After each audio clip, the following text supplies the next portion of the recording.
नमस्कार, मंडल news bulletin में आपका स्वागत है। आइए पेश करते हैं आज के प्रमुख व मुख्य समाचार।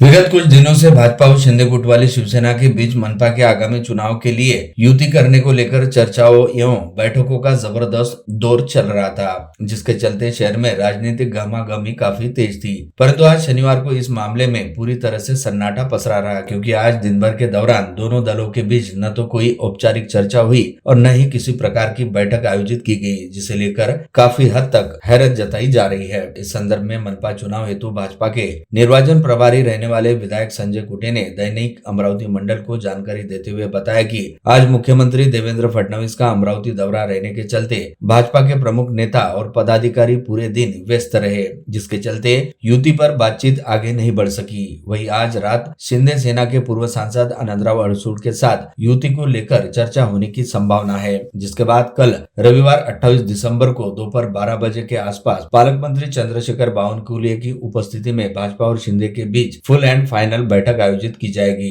जिसके उपरांत भाजपा व शिंदे सेना के बीच मनपा चुनाव के लिए युति और सीट बंटवारे को लेकर तस्वीर साफ हो जाएगी। फिलहाल राजनीतिक गलियारों में कयासों का दौर तेज है और दोनों दलों के कार्यकर्ताओं की निगाहें कल की बैठक पर टिकी हुई है। आज एक दिवसीय दौरे पर अमरावती पहुंचे राज्य के मुख्यमंत्री देवेंद्र फडणवीस ने स्थानीय मीडिया कर्मियों से बातचीत के दौरान पूछे गए सवालों का जवाब देते हुए कहा कि मनपा चुनाव को लेकर भाजपा की अपने सहयोगी घटक दलों के साथ युति को लेकर बेहद सकारात्मक चर्चा चल रही है और युति के तहत सीटों के बंटवारे को लेकर जल्द ही फैसला हो जाएगा। अपने व्यस्ततम दौरे के बीच सीएम फडणवीस ने कार्यक्रम से निकलकर दूसरे कार्यक्रम के लिए रवाना होते समय मीडिया कर्मियों के साथ बेहद संक्षिप्त बातचीत की और मीडिया कर्मियों द्वारा मनपा चुनाव के लिए युति का मुद्दा छेड़े जाते ही सीएम फडणवीस ने कहा कि राज्य के सभी मनपा क्षेत्र में पार्टी के प्रदेशाध्यक्ष रविंद्र चौहान, मंत्री चंद्रशेखर बावनकुले, विधायक आशीष शेलार व अमित साटम सहित संबंधित मनपा क्षेत्र प्रमुख पदाधिकारियों द्वारा महायुति के घटक दलों के साथ बेहद सकारात्मक चर्चा की जा रही है, जिससे सार्थक नतीजे आज कल में ही सामने आ जाएंगे तथा सीट बंटवारे को लेकर स्थिति स्पष्ट हो जाने के साथ ही मनपा चुनाव के लिए युति के प्रत्याशियों के नामों की घोषणा भी हो जाएगी। मुख्यमंत्री देवेंद्र फडणवीस ने आज कहा कि बाबूसाहेब पंजाबराव देशमुख सही मायनों में राष्ट्र निर्माता व्यक्तिमत्व है। उन्होंने दूरदृष्टि रखकर शिक्षा और कृषि क्षेत्र में कार्य किया। उन्हीं की बदौलत अमरावती संभाग प्रदेश में शिक्षा साक्षरता में अव्वल रहा। कृषि क्षेत्र में तकनीक को लाकर किसानों का भला किया। आज उनके नाम का यह पुरस्कार प्राप्त करते हुए अत्यंत गौरव की अनुभूति का जिक्र कर मुख्यमंत्री ने कहा कि महाराष्ट्र की खेती बाड़ी को उन्नत और फायदे का सौदा बनाने के लिए सीएम के मिशन में यह पुरस्कार स्फूर्ति देगा। सीएम ने बाबूसाहेब देशमुख पुरस्कार को उन्हें अब तक प्राप्त अमेरिका, जापान, सिंगापुर सहित सभी पुरस्कारों से बढ़कर बताया। मुख्यमंत्री फडणवीस श्री शिवाजी शिक्षा संस्था द्वारा आयोजित बाबूसाहेब पंजाबराव देशमुख के 127वें जयंती व पुरस्कार समारोह में बोल रहे थे। मुख्यमंत्री देवेंद्र फडणवीस ने कहा कि सहकारिता बैंक लोगों को अपनी लगती है। यह अपने ही लोगों द्वारा संचालित होने से ऐसी बैंकों में वे बेझिझक अपने काम को लेकर आते हैं। सहकारिता बैंकों ने अनेक उद्यमियों को गढ़ने में सहायता की है। फिर भी आने वाली अर्थव्यवस्था की चुनौतियों हेतु फ्यूचर रेडी होने का आह्वान सीएम ने किया। वे आज राड़गांव के सिल्वर स्टार सभागार में महात्मा फुले अर्बन बैंक के प्रशासकीय भवन लोकार्पण समारोह में बोल रहे थे। मुख्यमंत्री ने बटन दबाकर महात्मा फुले बैंक की इमारत का लोकार्पण किया। उन्होंने कहा कि बैंक 25 वर्ष की हो गई है, अर्थात अब तारुण्य में आ गई है, तो अधिक तेजी से प्रभावी कार्य बैंक को करने का लक्ष्य रखना चाहिए। इस समय समाज के प्रत्येक घटक यूं विभिन्न आयु वर्ग के लोगों को अलग अलग तरह के कैंसर की बीमारी का संक्रमण देखा जा रहा है, जिसका समय रहते इलाज होना बेहद जरूरी है, क्योंकि कैंसर की बीमारी में किसी भी तरह की देरी घातक और जानलेवा साबित हो सकती है। इस बात के मद्देनजर राज्य सरकार द्वारा महाराष्ट्र कैंसर ग्रिड को क्रियान्वित किया गया है। साथ ही साथ राज्य सरकार द्वारा इस बात को लेकर भी प्रयास किए जा रहे हैं कि कैंसर की बीमारी को लेकर व्यापक स्तर पर जन जागृति की जाए, ताकि इसका रोकथाम करने के साथ साथ इस जानलेवा बीमारी का निर्मूलन हो सके। अंततः सभी कैंसर अस्पतालों ने कैंसर की बीमारी का इलाज करने के साथ साथ इस बीमारी के निर्मूलन के लिए आवश्यक प्रयास करने चाहिए। इस आशय का प्रतिपादन राज्य के मुख्यमंत्री देवेंद्र फडणवीस द्वारा किया गया। शहर के ख्यातनाम कैंसर विशेषज्ञ डॉक्टर राजेंद्र सिंह अरोरा द्वारा संचालित Sujan surgical and cancer hospital की नवनिर्मित इमारत के लोकार्पण अवसर पर सीएम फडणवीस ने उक्त आशय के विचार व्यक्त किए।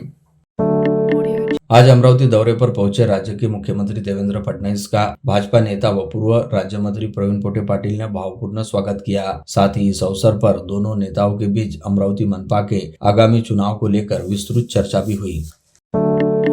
अमरावती के मौजे तारखेड़ा स्थित वीएमई रोड न्यू कॉटन मार्केट के पास मूसिकॉल की करीब 92.908 वर्ग मीटर जमीन को लेकर गंभीर कानूनी विवाद सामने आया। इस संबंध में एक सफल बोलीदाता की ओर से सार्वजनिक कौशन नोटिस जारी कर संबंधित बोलीदाताओं को सतर्क किया गया है। नोटिस के अनुसार संबंधित जमीन महाराष्ट्र राज्य तेलबीज वाणिज्यिक एवं औद्योगिक विकास महामंडल मूसिकॉल की है, जिसकी नीलामी में नोटिस जारी करने वाले पक्ष का मुवक्किल सफल बोलीदाता रहा है और उसने आवश्यक सुरक्षा राशि भी जमा की है। बावजूद इसके विभिन्न कानूनी विवादों के कारण अब तक बिक्री प्रमाण पत्र जारी नहीं किया गया। मामले में मोहनलाल गोट द्वारा दायर दीवानी वाद तथा अन्य प्रकरणों में बॉम्बे हाईकोर्ट नागपुर खंडपीठ ने जमीन को लेकर स्टेटस को बनाए रखने का आदेश दिया है। इसके बावजूद मूसिकॉल द्वारा बिना सूचना दिए गए संपत्ति को पुनः नीलामी री ऑक्शन के लिए डालने पर सवाल खड़े किए हैं। 15 जनवरी 2026 को होने जा रहे अमरावती मनपा चुनाव की नामांकन प्रक्रिया शुरू होने के बाद आज चौथे दिन शनिवार 27 दिसंबर को 316 इच्छुकों ने नामांकन उठाए। पहले दिन मनपा के 22 प्रभागों के इच्छुक 1026 उम्मीदवारों ने नामांकन उठाए थे। इसी तरह चौथे दिन कुल 2704 नामांकन उठाए जा चुके हैं। आज प्रमुख रूप से पूर्व स्थायी समिति अध्यक्ष अविनाश मार्डीकर, पूर्व महापौर प्रमोद पांडे, मेघा हरणे, अंजलि पांडे, साहेबराव दादू मेश्राम, लक्ष्मण आदि ने पर्चा दाखिल किया। अब केवल 2 दिन शेष है। सोमवार और मंगलवार को अधिकांश दलों की सूची जारी होने के साथ ही नामांकन की बाढ़ आने की संभावना बताई गई है। देखा जाए तो विभिन्न प्रभागों में अब तक गिनती के ही पर्चे दाखिल किए गए हैं। फलस्वरूप सोमवार से दोनों ही दिन चुनाव अधिकारियों के लिए इम्तिहान के रहेंगे। राष्ट्रवादी कांग्रेस पार्टी अजित पवार गुट आगामी महापालिका चुनाव अकेले दम पर लड़ेगी, यह स्पष्ट घोषणा विधायक संजय खोड़के ने की। उन्होंने कहा कि शिंदे सेना सहित किसी भी दल से आघाड़ी नहीं होगी। विधायक खोड़के ने बताया कि बुधवार को दिन भर चली राजनीतिक उठापटक और संपर्कों के बाद पार्टी ने स्थिति साफ कर दी है। राकापा के प्रदेश उपाध्यक्ष रहने वाले विधायक संजय खोड़के के अनुसार शिंदे सेना के मंत्री संजय राठौड़ ने युति को लेकर उन्हें फोन किया था। प्रारंभिक तौर पर उन्होंने बातचीत के लिए सहमति जताई थी, लेकिन बाद में पार्टी पदाधिकारियों से चर्चा के बाद निर्णय लिया गया कि राकापा अजित पवार अपने संगठनात्मक दम पर चुनाव मैदान में उतरेगी। उन्होंने बताया कि पार्टी की ओर से 70 से 75 सीटों पर प्रत्याशी पहले ही तय किए जा चुके हैं, जबकि शेष सीटों पर भी चयन लगभग अंतिम चरण में है। ऐसे में उनकी पार्टी मनपा चुनाव के लिए काफी हद तक आगे बढ़ चुकी है और अब इस समय पार्टी द्वारा किसी भी अन्य दल के साथ चुनावी गठबंधन करना संभव नहीं है। अपने इस निर्णय की जानकारी देते हुए विधायक संजय खोड़के ने शिंदे सेना के नेता पूर्व सांसद आनंदराव अड़सूड़ से भी फोन पर बात कर हालात स्पष्ट कर दिए और साफ शब्दों में कहा कि किसी भी परिस्थिति में शिंदे सेना के साथ आघाड़ी नहीं होगी। राकापा के इस फैसले से मनपा चुनाव की सियासत में नई तस्वीर उभरती दिख रही है।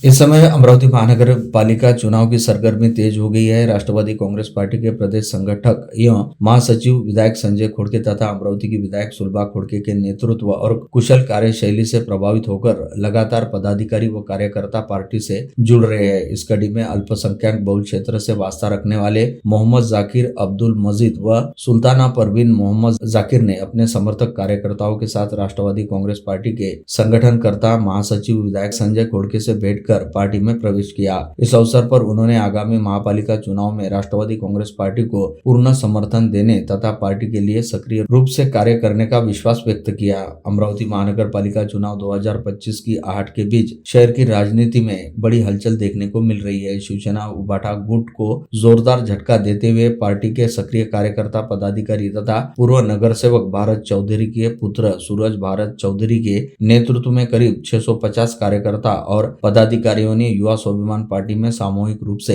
प्रवेश किया। इस बड़े राजनीतिक घटनाक्रम से अमरावती के चुनावी समीकरण बदलने के संकेत मिल रहे हैं। इस अवसर पर विधायक रवि राणा ने युवा स्वाभिमान पार्टी में शामिल हुए सभी नए कार्यकर्ताओं का पुष्पगुच्छ देकर गर्मजोशी से स्वागत किया। प्रवेश समारोह में बड़ी संख्या में कार्यकर्ता, पदाधिकारी और नागरिक उपस्थित थे।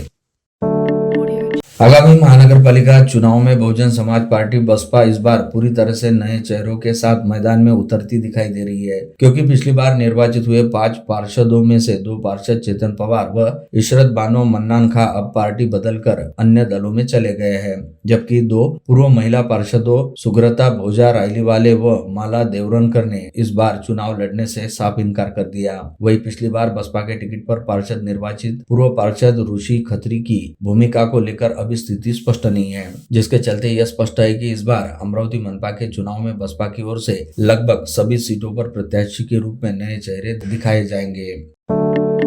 महापालिका चुनाव की घोषणा के साथ ही प्रशासन ने चुनावी प्रक्रिया को शांतिपूर्ण और निष्पक्ष बनाने के लिए सुरक्षा इंतजाम खड़े कर दिए हैं। इसी कड़ी में पुलिस ने शहर को नो वेपन जोन घोषित करते हुए लाइसेंसी हथियार जमा करने की प्रक्रिया तेज कर दी है। पुलिस आयुक्त के आदेश अनुसार 21 दिसंबर से 17 जनवरी तक लाइसेंसीधारी हथियार साथ रखने पर पूर्ण प्रतिबंध लागू किया है। बता दें कि शहर में कुल 358 लाइसेंस धारक है, जिसके पास 372 हथियार पंजीकृत है।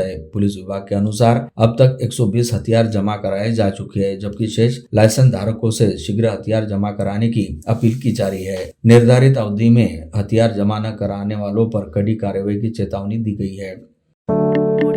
शहर में शांति सुव्यवस्था बाधित रखने के लिए अमरावती शहर पुलिस आयुक्त ने महाराष्ट्र पुलिस कानून की धारा 37(1) व 3 के मुताबिक प्रतिबंधात्मक आदेश जारी किए हैं। यह आदेश पुलिस आयुक्तालय परिक्षेत्र में लागू किए गए हैं। यह आदेश 28 दिसंबर से 11 जनवरी की मध्य रात्रि तक लागू रहने वाले हैं। इस आदेश का उल्लंघन करने वाले व्यक्ति के खिलाफ कानूनी कार्रवाई की जाएगी, ऐसा पुलिस आयुक्त राकेश ओला ने सूचित किया। अमरावती शहर के पर्यटन विकास को नई दिशा देने वाले साहसिक खेल पैरा मोटरिंग की शुरुआत हनुमानगढ़ी परिसर में ट्रायल बेस पर कर दी गई है। इस रोमांचक उपक्रम को पर्यटन के साथ साथ स्थानीय नागरिकों से भी उत्साहपूर्ण प्रतिसाद मिल रहा है। आगामी 5 जनवरी से पैरा मोटरिंग नियमित रूप से शुरू की जाएगी। इस पहल के माध्यम से शहर वासियों को आकाश से पूरे शहर का विहंगम दृश्य देखने का अनूठा अवसर मिलेगा, जिससे शहर पर्यटन मानचित्र पर एक विशेष पहचान बनाएगा। यह उपक्रम विधायक रवि राणा के मार्गदर्शन में साकार हुआ है।